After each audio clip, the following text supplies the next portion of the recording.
Bismillahirrahmanirrahim. Assalamualaikum warahmatullahi wabarakatuh. Allahu Akbar.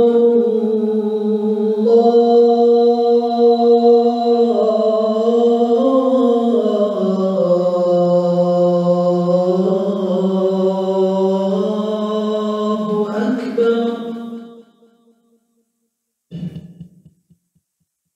Allahu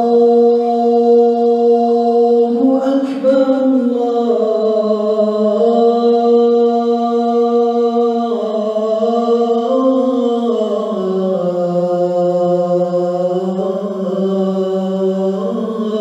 Allahu Akbar.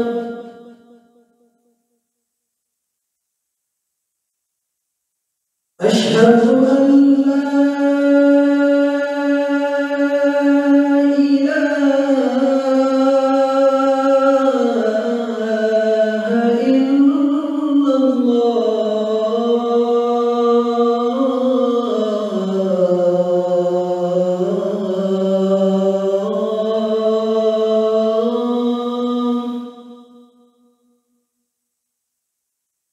أشهد أن لا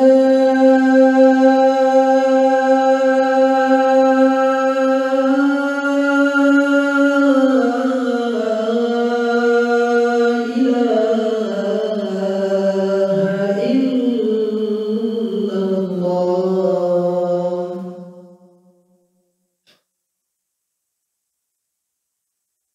أشهد أن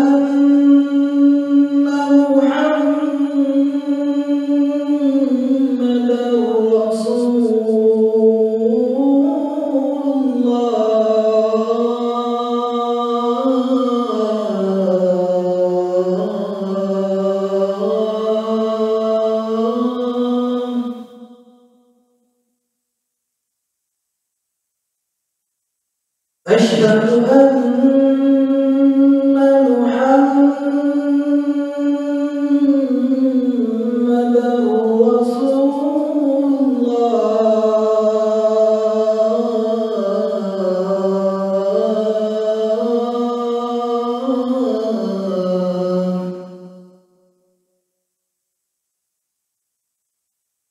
حي على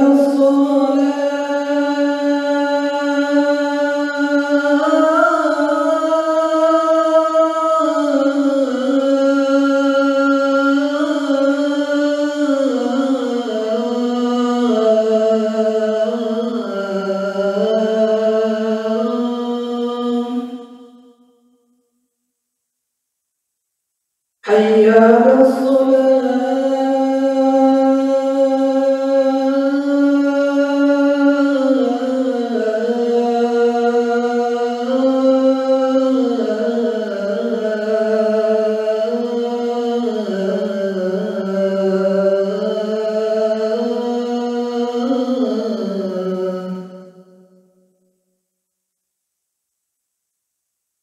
حي على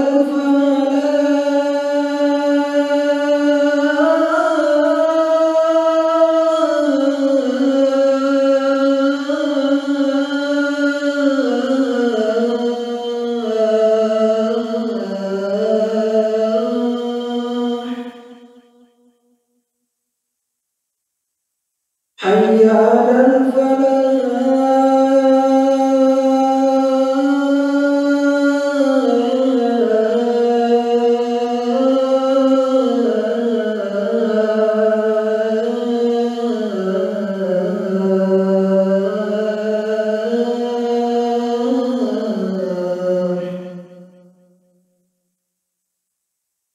الله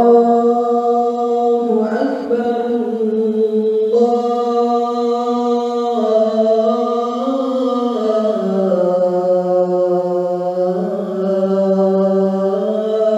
الله أكبر. لا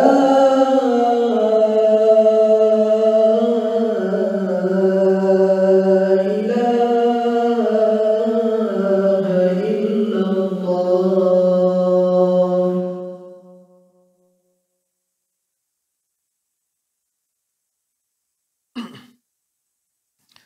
Innal hamdalillah nahmaduhu wa nasta'inuhu wa nastaghfiruh wa na'udzu billahi min syururi anfusina wa min sayyiati a'malina may yahdihillahu fala mudhillalah wa may yudlilhu fala hadiyalah.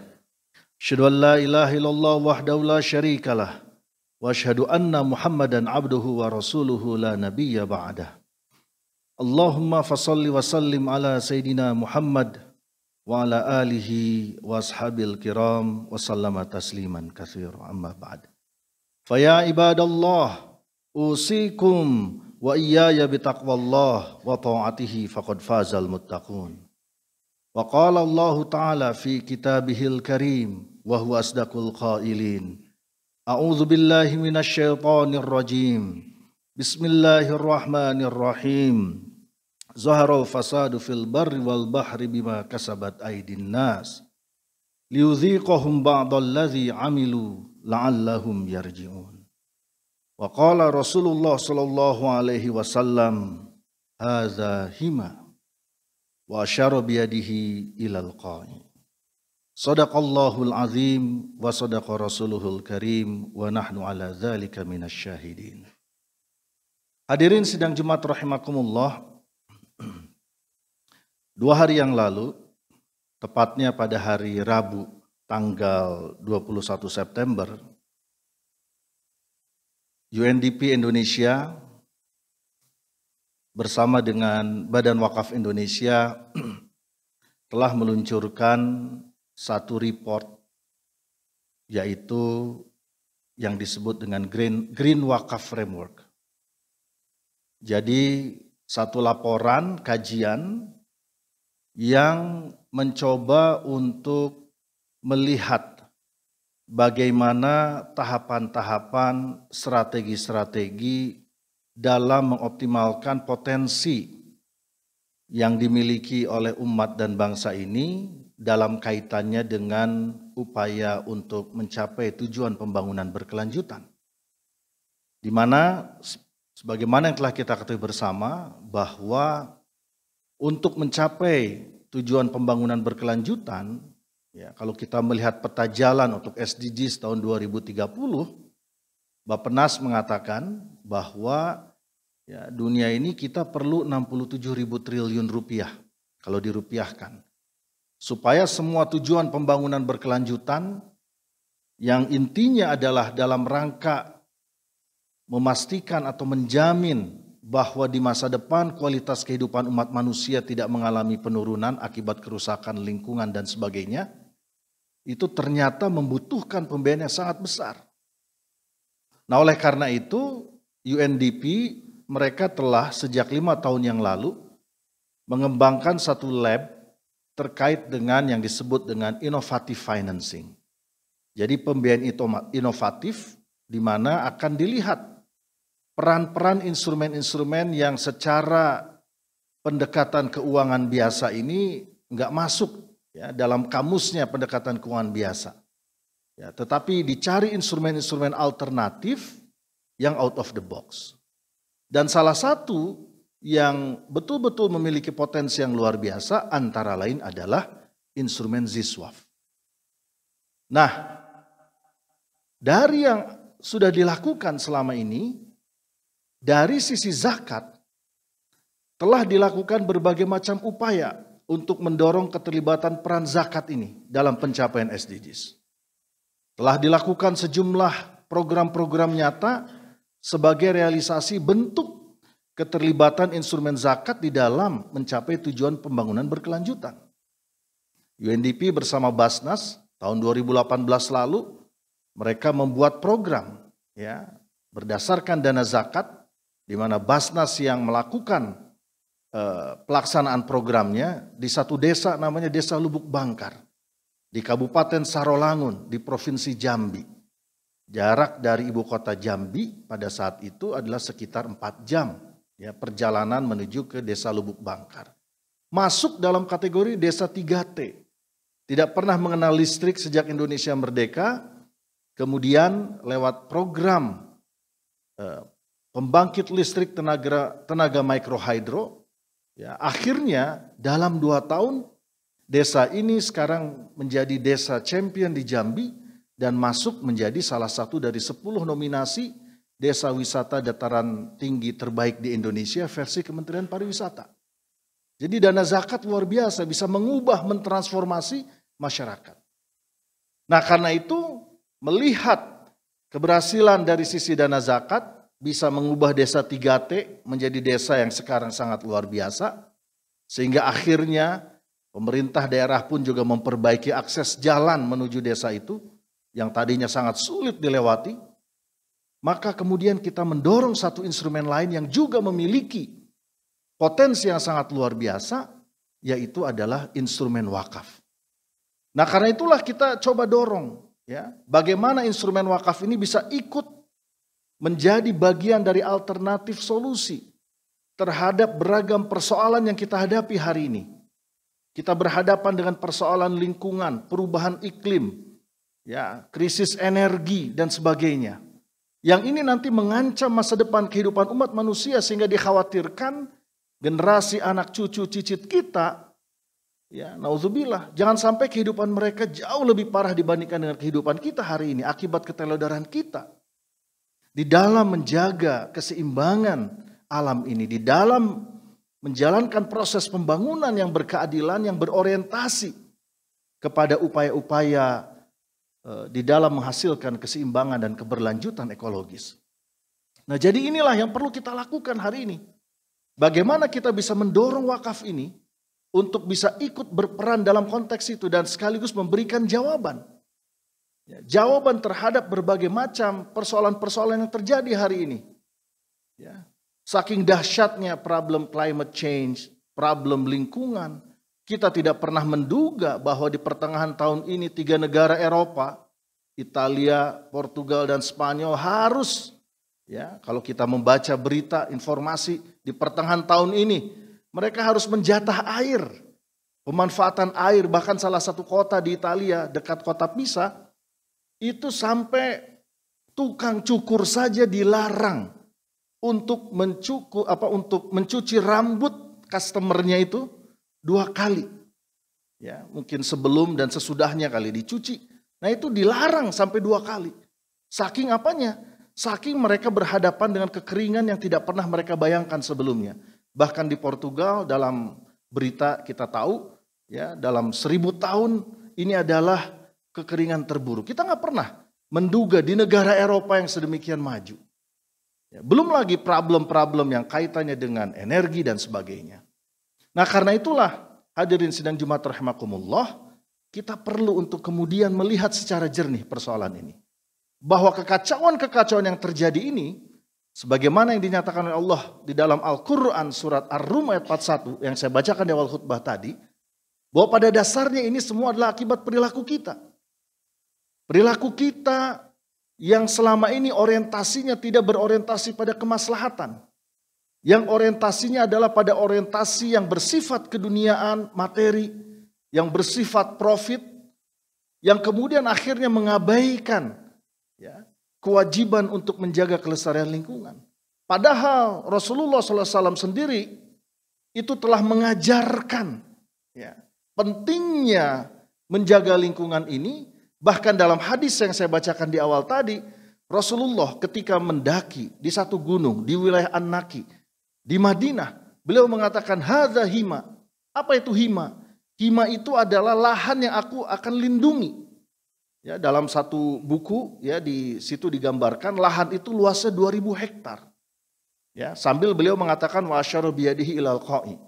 Jadi beliau sambil menunjuk tangannya itu ke satu lembah. Itu luasnya 2000 hektar. Ya, jadi itu yang dilakukan oleh Rasulullah. Akhirnya ribuan kuda kaum muhajirin, kaum ansor, nah akhirnya dikumpulkan di situ dan itu diubah menjadi cagar alam, ya, yang tidak bisa diintervensi dan diganggu gugat keberadaannya.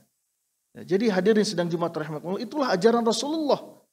Hadis ini seolah-olah hilang, tidak pernah kita praktekkan kembali. Ya, bahwa ternyata visi Rasulullah itu sangat luar biasa. Beliau menjadikan keseimbangan ekologis itu sebagai, ya, barometer pembangunan masyarakat madani. Sebagai salah satu indikator tegaknya peradaban Islam. Karena peradaban Islam itu tidak bisa tegak kalau kita tidak memiliki komitmen dan keinginan untuk bersama-sama juga menjaga kelestarian lingkungan yang kita cintai ini. Lingkungan yang kita tinggali ini. Nah, jadi karena itulah dalam konteks ini, mari kita bersama-sama untuk memikirkan masalah ini. Barangkali hari ini kita tidak pernah, ya, saya yakin, ya, di Bogor ini, di kota kita tercinta ini, kita belum pernah ada pembatasan untuk penggunaan air. Ya, akibat kekeringan. Itu adalah satu hal yang patut kita syukuri. Tapi bukan berarti kemudian kita bisa berbuat seenaknya, apalagi kita menghalalkan segala macam cara dalam konteks pembangunan yang akhirnya kemudian merusak lingkungan. Tidak kurang dari 14 juta hektar lahan sekarang ini mengalami kerusakan. Ya, jangan sampai ini kemudian dibiarkan terus-menerus. Jangan sampai investasi yang dikembangkan justru malah menciptakan efek negatif terhadap lingkungan kita. Yang ini mengancam masa depan kita sebagai umat Islam dan juga sebagai umat manusia. Nah, karena itulah dalam konteks ini, maka di antara hal yang kita lakukan adalah kita ingin memanfaatkan wakaf ini sebagai salah satu alat untuk bisa ikut menciptakan, ya, pembangunan yang pada akhirnya di masa depan itu bisa tetap dinikmati, ya, secara berkualitas oleh anak cucu kita. Nah, tinggal sekarang bagaimana kemudian kita mensyiarkan konsep wakaf ini. Karena pemahaman pada umumnya ketika bicara wakaf itu tidak keluar dari area 3M, makam, masjid, madrasah. Ya, bahwa wakaf itu beyond 3M ini. 3M ini adalah bagian dari wakaf. Tapi wakaf itu bisa dikembangkan pada banyak hal, pada banyak aspek, pada banyak sisi, termasuk dalam konteks lingkungan. Ya, itu bisa dikembangkan. Dan beberapa usaha ikhtiar sudah mengarah ke sana.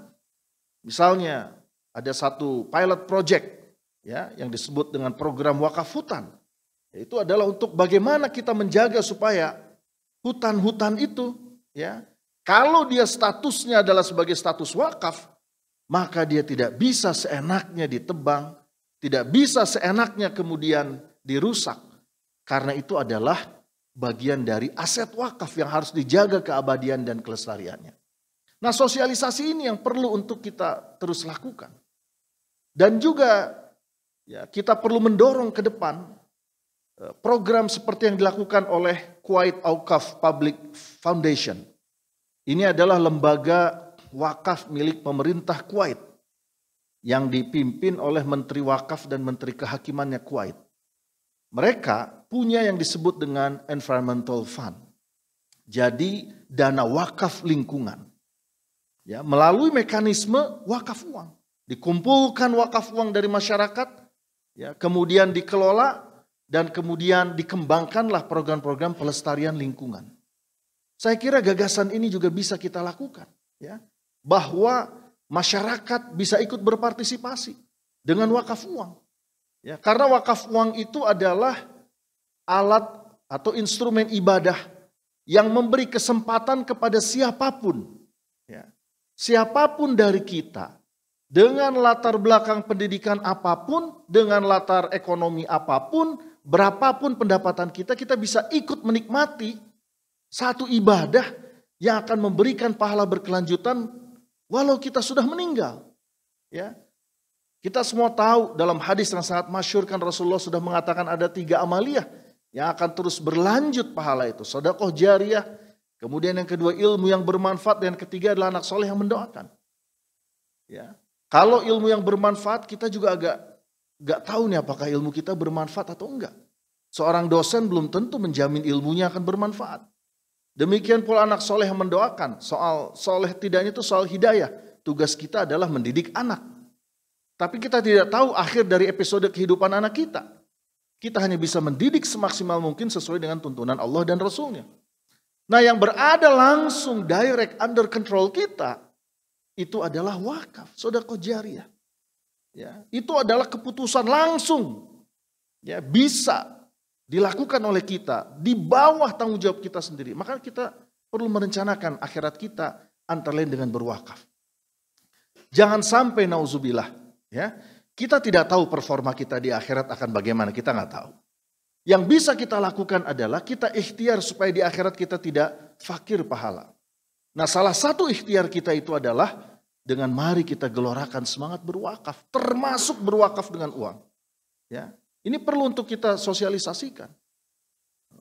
Dan secara fikih, ya, maka mayoritas ulama mengatakan tidak ada masalah. Dan kita pun juga sudah mengambil mazhab yang membolehkan adanya wakaf uang. Karena kalau wakaf itu hanya yang sifatnya fix aset, maka kasihan orang-orang yang tidak mampu. Maka kasihan mereka yang berpendapatan kecil. Karena tidak punya kesempatan untuk bisa membeli tanah untuk mewakafkan tanah itu. Untuk membeli gedung dan kemudian mewakafkan gedung itu. Ya. Tapi justru dengan konsep wakaf uang ini, maka siapapun kita bisa kemudian ikut terlibat berwakaf. Dan mari kita rencanakan akhirat kita sebagaimana kita merencanakan dunia kita. Kalau untuk dunia kita mau melakukan apa saja. Kita mau bercapek-capek untuk menyusun rencana bisnis perusahaan. Kita mau bercapek-capek untuk menyusun rencana kerja dan anggaran tahunan institusi pemerintahan yang kita ada di dalamnya. Kita mau berletih-letih untuk menyusun rencana program tahun depan. Padahal masih ada waktu untuk mencapai tahun depan. Karena apa? Karena kita punya target yang harus kita capai. Kalau untuk dunia kita bisa seperti itu, pertanyaannya apakah untuk akhirat kita juga berpikir seperti itu? Ya, jangan sampai untuk akhirat kita lempeng gitu aja, gak pernah merencanakan. Nah, salah satu perencanaan akhirat itu menurut saya yang perlu untuk kita terus kembangkan antara lain adalah dengan wakaf. Dan manfaat wakaf ini luar biasa. Ini adalah ibadah yang bukan hanya akhirat, tapi juga ini adalah ibadah yang berdampak di dunia. Dan ketika wakaf ini juga diarahkan pada upaya-upaya perbaikan kondisi lingkungan, ya, kondisi alam, maka ini tentu akan memberikan dampak yang sangat luar biasa. Dampak keseimbangan ekologis yang sangat luar biasa. Sehingga mudah-mudahan dengan semangat berwakaf ini, ya, dengan semangat berbagi yang abadi ini, maka mudah-mudahan Allah akan menurunkan pertolongannya. Allah akan mengintervensi kehidupan kita sehingga semua persoalan yang kita hadapi bisa kita atasi dengan baik. Dan mudah-mudahan kita bisa termasuk ke dalam kelompok orang-orang yang soleh dan orang-orang yang senantiasa membuat keberesan atau menjadi bagian minal muslihin, yaitu orang-orang yang senantiasa menciptakan perbaikan dan perbaikan yang ujungnya melahirkan kemaslahatan bagi kehidupan umat manusia. Ja'alanallahu wa iyyakum minal faizin al aminin wa qur rabbighfir warham wa anta khairur rahimin.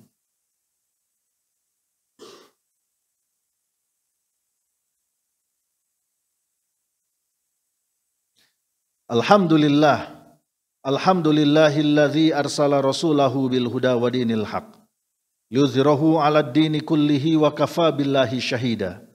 Asyhadu an la ilaha illallah wahdahu la syarikalah wa asyhadu anna Muhammadan abduhu wa rasuluhu la nabiyya ba'dah. Allahumma fashalli wa sallim ala sayidina Muhammad wa ala alihi wa ashabil kiram wa sallama tasliman katsira amma ba'd. Ya ayyuhalladzina amanu taqullaha haqqa tuqatih wa la tamutunna illa wa antum muslimun. Innallaha malaikatahu yusholluna 'alan nabi. Ya ayyuhalladzina amanu sallu 'alaihi wa sallimu taslima.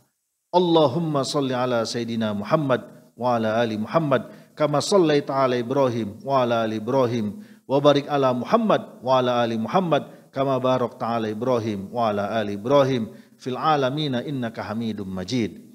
Allahumma ighfir lil muslimina wal muslimat wal mu'minina wal mu'minat al ahya'i minhum wal amwat innaka sami'un qaribun mujibu da'wat wa ya qadiyal hajat. Rabbana zalamna anfusana wa illam taghfir lana wa tarhamna lanakunanna minal khasirin. Allahumma ij'alna min ibadikas salihin waj'alna min ibadikas syakirin waj'alna min ibadikal mukhlasin waj'alna min ibadikal muslihin waj'alna min ibadikar rasyidin. Allahumma inna nas'aluka ridhaka wal jannah wa na'udzubika min sakhatika wan nar. Rabbana taqabbal minna innaka antas samiul alim wa tub alaina innaka antat tawwabur rahim. Rabbana atina fid dunya hasanah wa fil akhirati hasanah wa qina adzabannar. Wa sallallahu ala sayidina Muhammad. Subhana rabbika rabbil izzati amma yasifun. Wa salamun alal mursalin walhamdulillahi rabbil alamin. Ibadallah, innallaha ya'muru bil adli wal ihsan wa ita'i dzil qurba wa yanha 'anil fahsya'i wal munkari wal baghi ya'idzukum la'allakum tadhakkarun wa la dzikrullahi akbar. Aqimis shalah.